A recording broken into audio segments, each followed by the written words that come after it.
Hello, and welcome to Fusion Writing, where building character meets creating structure.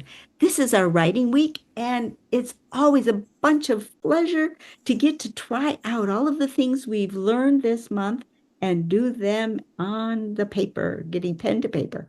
So, Victoria, what are you going to tease us with today?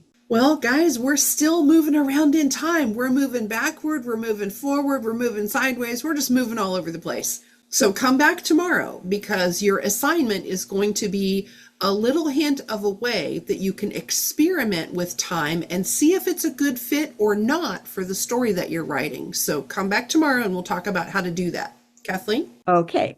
Well, all this month, we've been talking about loyalty. Well, guess what loyalty really, really needs to work? It needs time. It takes time to establish loyalties. The fit here is just crazy good. And so come back tomorrow and I'll show you how time and loyalty can work with Victoria's system. We get the perfect fusion of our two worlds. Don't forget to come back. See you then. Bye bye.